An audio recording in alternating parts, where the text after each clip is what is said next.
Hey guys, it's Kristen here with Find Your Balance Dog Training. Just finished a field trip and walk with Mr. Duke.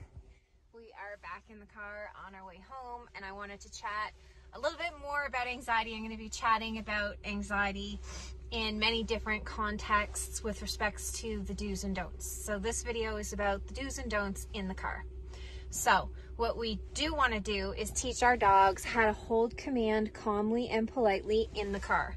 We want to correct all forms of reactivity, meaning no barking at windows, no getting distracted and frantic or hyper, overexcited or anything like that towards anything in the car or outside of the car.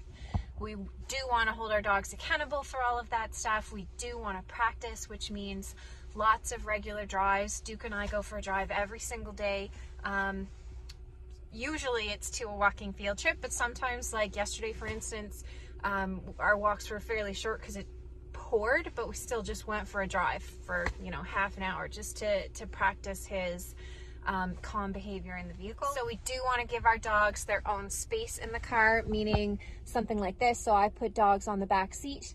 If you have kids that are in the back seat, put your dog in the hatch, something like that. If you have this kind of a vehicle, in a crate is another great option, but someplace where your dog is actually independent. That's what you do want to do. So what you don't want to do, you don't want to be reinforcing forms of reactivity and anxiety in the car. Now we got to chat about reinforcement. So reinforcement is anything that encourages the dog to repeat a behavior. So reinforcement can come in the form of baby talking, soothing chatter, petting, letting a dog be really close to you, like sitting beside you, leaning on you, putting their paw on you. Your proximity to a dog can be reinforcement for him. It depends on the dog. With Duke, for example, me being close to him, he finds very reinforcing. So anything that he's doing when I'm close to him, he's very likely to do again. But this is where we have to be so careful. Most folks don't realize they are reinforcing the dog's anxiety. So if Duke is being anxious and I'm like soothing chatter to him and baby talking him and petting him and telling him it's okay, those are all forms of reinforcement. So what do you think we're actually doing in that situation? We're reinforcing his anxiety. We're telling the dog through what we share with him, physically, verbally, all that. We're telling him, I like what you're doing, keep doing that, meaning continue being anxious. That's obviously not what we want, but it's important to understand that dogs are different than humans. Dogs are not humans. When we treat dogs like humans, we create a lot of issues like reactivity and anxiety. So what we have to do is really focus on honoring the dog in the ways that best serve him, which means we're not going to reinforce his anxiety, his whininess, his demanding, or his toxic codependency in any way. So if I get any of that from Duke, I'm not reinforcing it, I'm correcting it.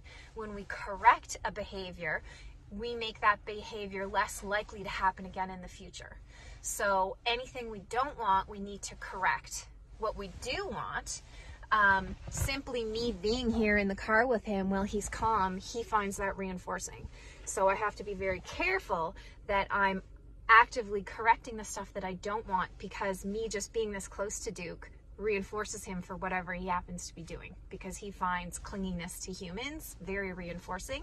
And in a car, like, we can't have that much space. We're gonna share the space, right? So that's why we have to be so careful about that.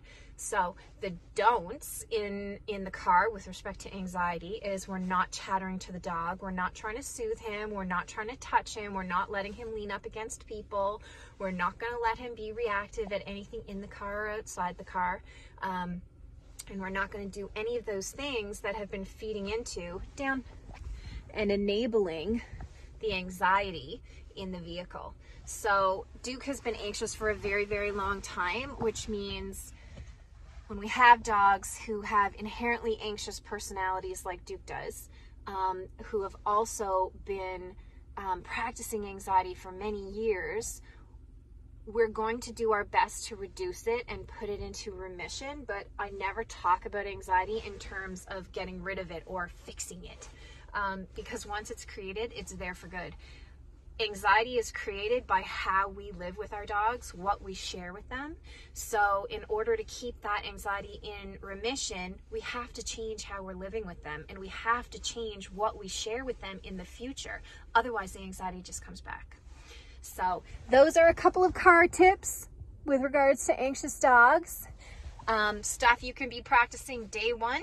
If you want to work on prevention with a new puppy, prevention is the best because you never actually allow the bad behavior to develop. Once it has developed, we have to focus more on management because now it's there. So we have to make sure that we're not enabling it and reinforcing it and allowing it to continue.